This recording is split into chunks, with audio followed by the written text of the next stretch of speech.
Hoy la palabra que hemos oído pone nuestra atención en los signos de la naturaleza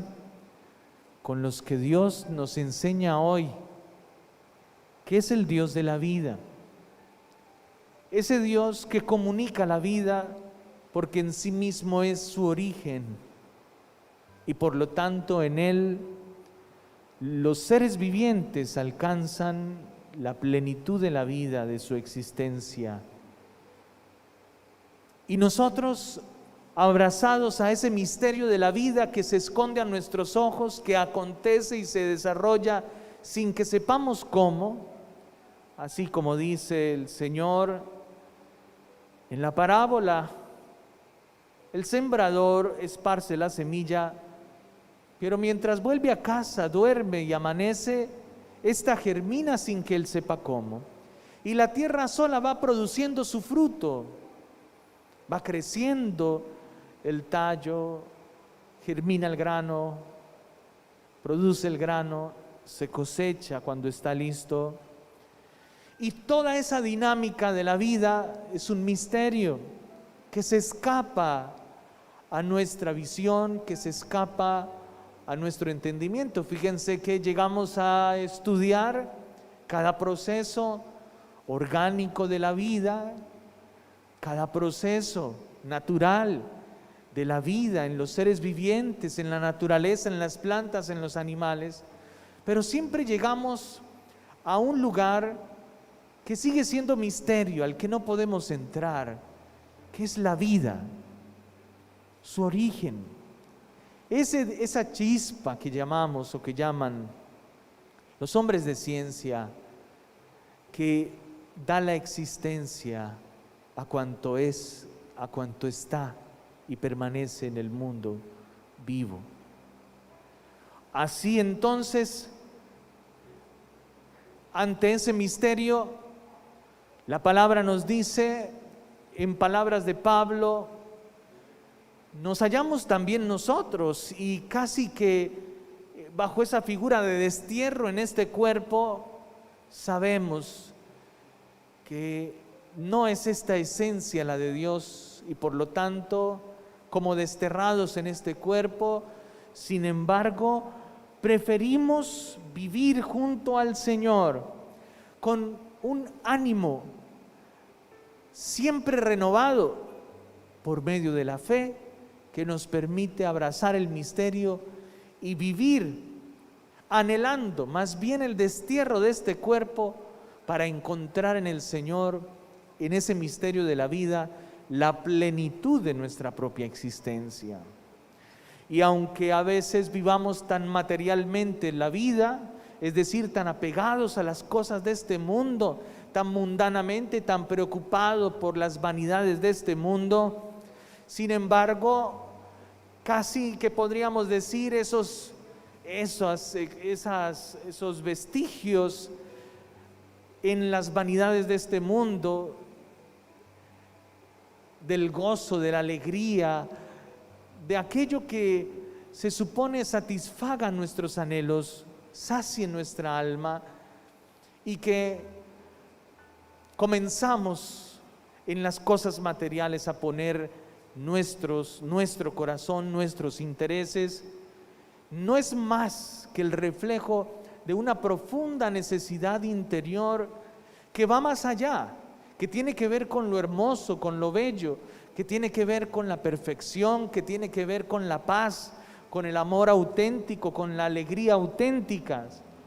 y apegados a tantas cosas de este mundo que aparentemente nos la ofrecen,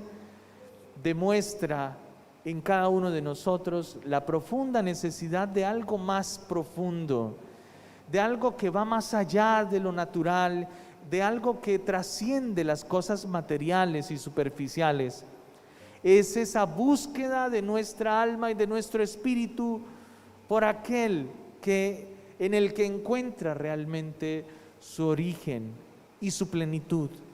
su comienzo y su meta, su fin.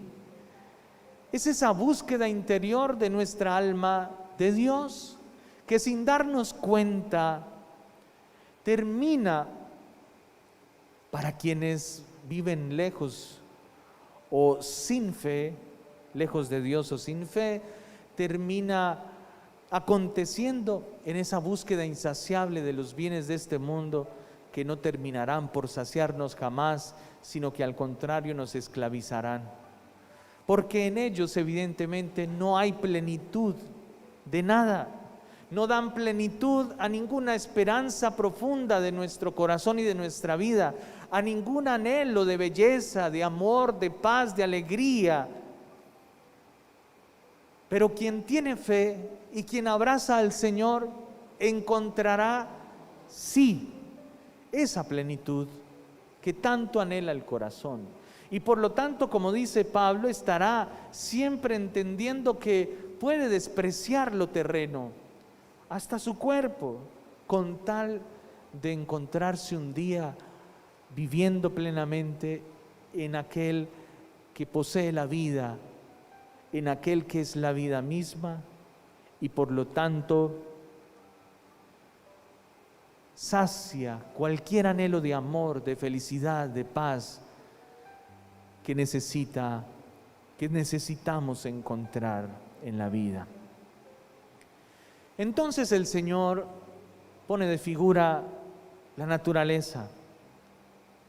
cómo ese misterio de la vida va desarrollando la existencia de las cosas creadas en el mundo. Cómo el árbol plantado por el Señor se mantiene incluso en su vejez lozano y frondoso. Cómo la vida del justo, que se supone el Señor anima desde su interior, crece como una palmera, se alza como el cedro del Líbano, como plantado en la casa del Señor, siempre dando fruto. Esa es la vida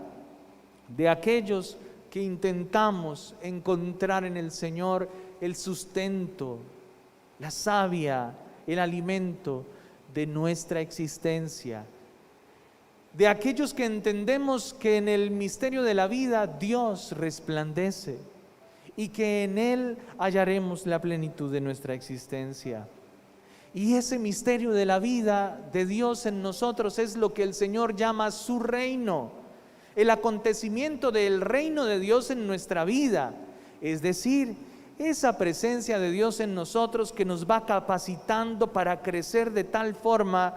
y dar plenitud a nuestra vida, que nuestra vida se convierte entonces en sentido de vida para otros, en aliento, en fuerza, en esperanza, en donación, porque comunicamos la vida que hemos recibido de la vida misma. Y así la vida va adquiriendo un sentido más amplio, se va abriendo el horizonte y cada vez menos egoísta, de modo que viviendo así, el hombre es auténticamente feliz, auténticamente pleno. Va aconteciendo en nosotros el reino de Dios, que el Señor compara como una semilla tan pequeña como la mostaza, pero que ésta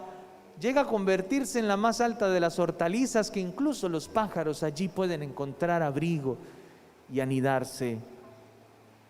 Así crece en nosotros, se dinamiza en nosotros esa presencia de Dios, que nos convertimos en casa, en regalo, en ofrecimiento. Nos convertimos en el misterio mismo de la vida, porque la comunicamos en lo que decimos, en lo que hacemos, en lo que pensamos. No nos volvemos mezquinos, egoístas, fríos, indiferentes, no, indolentes. Todo lo contrario, comunicamos la vida, la esperanza, comunicamos el amor, somos capaces de la unión, de la reconciliación y del perdón, a pesar de cualquier circunstancia del mal en nuestra existencia. Pidamos a Dios que esta dinámica del misterio de la vida se desarrolle en nosotros y nos alcance la plenitud que tanto ansía nuestro corazón y nuestra alma. Que así sea.